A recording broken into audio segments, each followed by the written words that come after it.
Once upon a time, in the busy halls of Eko University, there was a man everyone knew. His name was Dr. Adebiyi, a senior teacher in the Department of Political Science.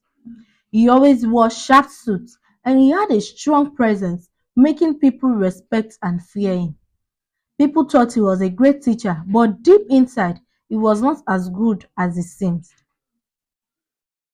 Dr. Adebiyi had a bad reputation among the students, but not for good reason. He was known for asking more than just hard work from his students, especially the female students. It was no secret that passing his class sometimes meant giving in to his bad demands, not just studying hard. For years, Dr. Adebiyi used his power to take advantage of students who need to pass their exam. He believed that only those who follow his evil rules should succeed. He did not see himself as a bad person, but as someone who decided on who would do well in school. His office was where many bad things happened. It was decorated with thick curtains and soft furniture, making it feel like a secret place than a normal office should be. Students who went there for help with their studies often faced terrible choices. They do what he wanted or fail their exam. Among the students, there was a growing feeling of anger.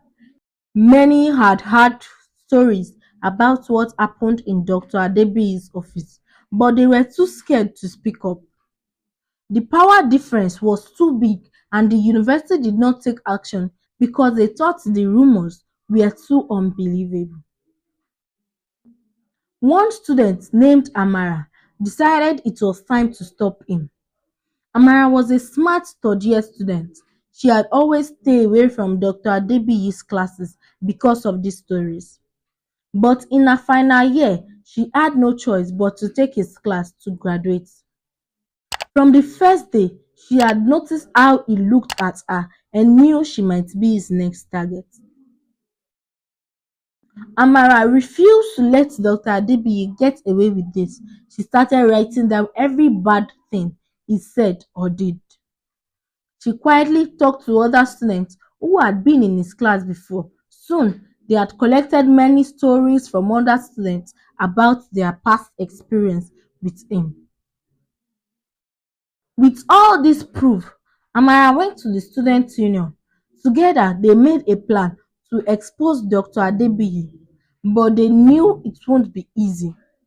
Dr. Adebiyi had powerful friends in the university, and because he was seen as a top teacher, it seems untouchable. As the semester went on, the tension at Eko University Department of Political Science grew stronger. But Amara stayed focused and kept on gathering more proof against Dr. Adebiyi. Every piece of evidence made this case stronger. She met secretly with other students who had also suffered from this bad lecturer. Though they were all scared, but they began to feel stronger because they were all working together. Each story they shared were similar, showing a pattern that could no longer be ignored as just rumors. Dr. Adebiyi, on the other hand, had no idea about the trouble heading his way. He continued his bad action, feeling confident that no one could touch him because of his powerful position at the university. His pride came from the years of abusing power. He felt safe behind the fear and silence of his victim. But soon, whispers of Amara's plan began to spread and the mood on the campus changed. What used to be quiet acceptance of Dr. Adebiyi's behavior started turning into support for Amara. Flyers were put up all around the campus, hinting that teachers needed to be held responsible for their actions. Anonymous messages on the university website started openly talking about the bad behavior by some faculty members. As the semester was about to end, Amara knew it was time to act. She had gathered a lot of strong evidence, but she also knew that revealing it will bring a lot of trouble for Dr. Adebiyi and his supporters. Amara and the students working with her set up a meeting with the university deans, taking with them all the proof they had collected. On the day of the meeting, there was a lot of nervousness in the air. Amara and a small group of people walked through the hallway to the dean's office, determined to expose the truth. Each of them carried the weight of their own painful experience, but found comfort in standing together. Dean Afolabi, knowing what the meeting was about, waited with a mix of curiosity and concern. He had heard the rumors but had never seen real proof. When Amara presented the document in front of him, his face changed from doubt to shock. The papers included detailed accounts of Dr. Adebiyi's bad behavior, with dates, time, similar stories from many students. Amara spoke for the group, sharing not just her own story but also those of others. Some who were there and some who wanted to stay anonymous out of fear. Dina Folabi listened quietly, his face growing more serious. "This is very serious," he said. "I have heard rumors, but this," he said, shaking his head in disbelief. "We will investigate this carefully. Such behavior have no place in our university." Feeling encouraged by the dean's response, Amara and her group left the meeting with a little bit of hope, but they knew the fight was far from over.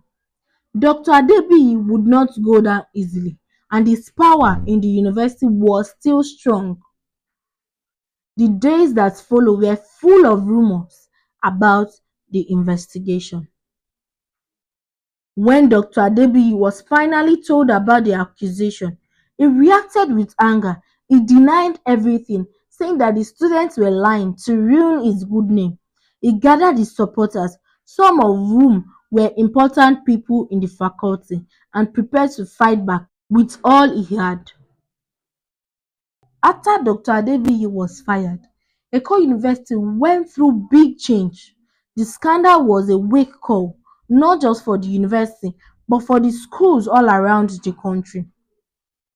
The success of standing up to someone so powerful started a nationwide conversation about how power is used in schools.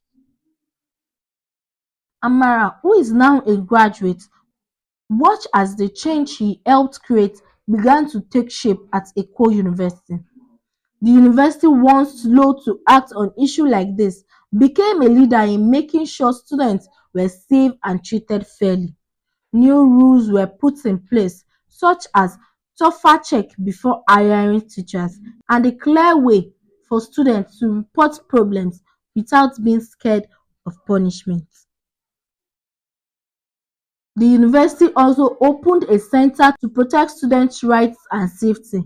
They named it after Amara to honor her efforts.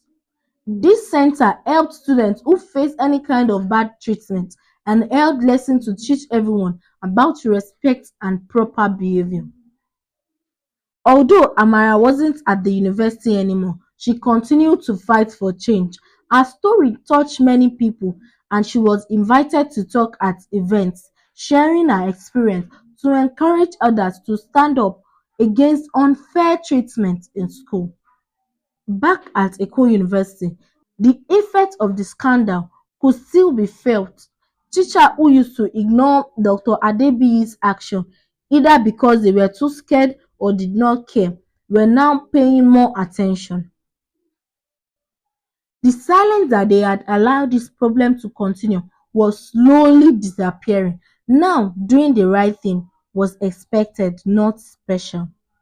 Dean Afolabi, who had seen both the university's lowest and proudest moments, felt that the tough choices made during the investigation were now paying off. He worked closely with the new center to make sure the university keep listening to students and solving problems quickly. As years passed, the chaos that the scandal caused began to settle. Eko University became an example of how students could recover from big problems. More students applied to the university, drawn by its strong rules for student safety and its promise to act fairly. For the people at Eko University, what could have damaged the school reputation instead led to the growth and improvement. This university became stronger and more welcoming than ever before. Amara, on the other hand, thinking about all that had happened, felt a mix of emotions. She was proud of what she had done, but sad about what made her take action in the first place. She often thought of the students who had suffered in silence, hoping that the change would protect future students from the same pain. Her work expanded beyond just school policy, and she became a respected voice on the issue that affected young people around the country. Her experience at Eko University taught her that one person can make a big difference, and she was determined to keep speaking up and fighting for what is right. Years after the big change at Eko University, the effect was still felt in the schools across the nation. Eko University had become a model of positive change, and other schools began to copy its new rule to protect their students from similar problems. Amara, now a well-known advocate for education reform, continued to work for change in schools all over the country. Her work went beyond Eko University and helped improve national policies. She was often asked to speak to government leaders, teachers and students about the importance of fairness and honesty in school. At Eko University, the change that came after the scandal had become a part of everyday life. The center named after Amara was now the heart of the university promise to keep students safe and protect their rights. The center helped students and also made sure the university followed its promise to reform. Dean Afolabi, who was now closing to retire, looked back on the journey the university had taken under his leadership. The university had gone through the darkest days and came out stronger. He was proud of the work he had done, but knew that they had to stay alert to keep these good changes going. As a part of his legacy, he started an annual conference focused on ethics in education, where experts all around the world came to share ideas and solutions. The students at Eko University had changed as well. They were more involved in campus life and spoke up for their rights. The spirit of activism that Amara had started became a lasting part of the school culture. Students now lead projects not just on the campus but in larger community too.